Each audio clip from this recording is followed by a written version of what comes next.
Thank you. My name's Tim, and I love Colorado. Colorado is #1 in fitness. That means we have fewer obese people than any other state in the union. Any Colorado people here tonight? Pandering? I think that's pretty awesome. We have fewer obese people than any state in the union. So I want you to go to your neighbor and give them a big high five to celebrate. High fives all around.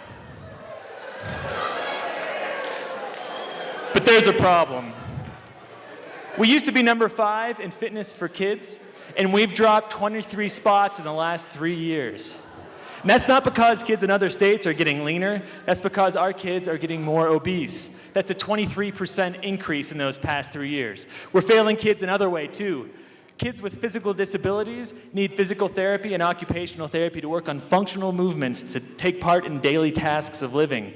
They don't have enough insurance reimbursement visits to take care of those movements. Teenagers spend 50 hours a week in front of screens.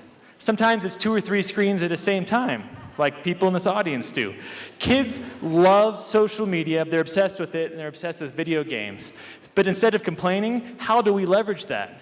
At Children's Hospital Colorado, where I work, we'd love for kids to be playing outside, but we also see that digital technology is a way to get them moving in their own homes. Children's has a track record for leadership and innovation. I pitched the idea of funding my job to explore these questions at Children's, and it was embraced by leadership. So we created the Movement Innovation Labs to try to get kids moving. Children's has tremendous expertise in motion capture and movement analysis. I worked in this lab for over 5 years.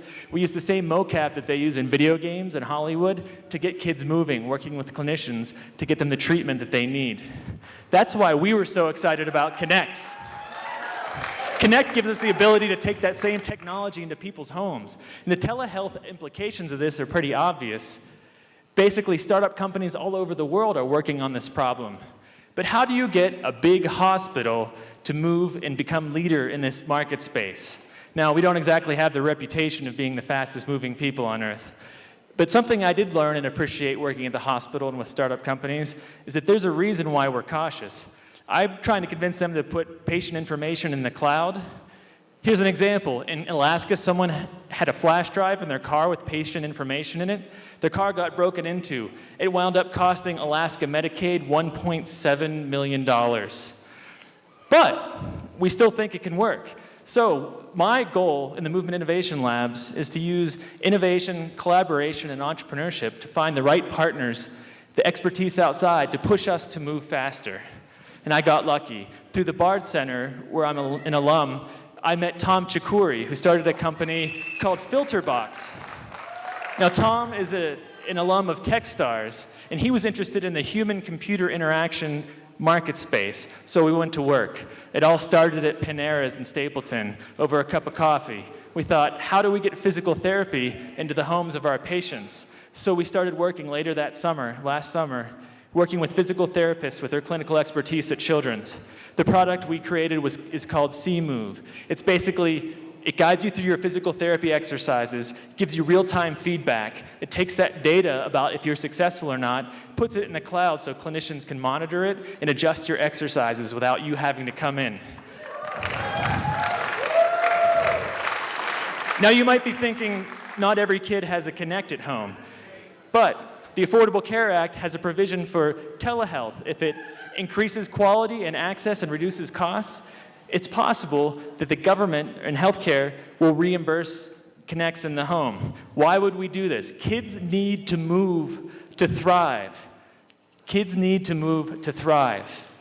And imagine this, a kid in a wheelchair that can't move his or her arms can move it to control a game and get exercise. But the thing is, we need the people in this room to push healthcare to innovate.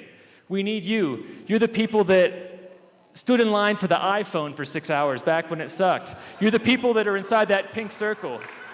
What I love about this crowd is you're not only the people that can push healthcare to innovate, you're the people that can create the apps that make this happen. So this is a call to arms. I encourage you to go out there and leverage the habits that kids already have. use your creative genius and go out there and make a huge difference for healthcare for kids. And let's do it here in Denver, Colorado.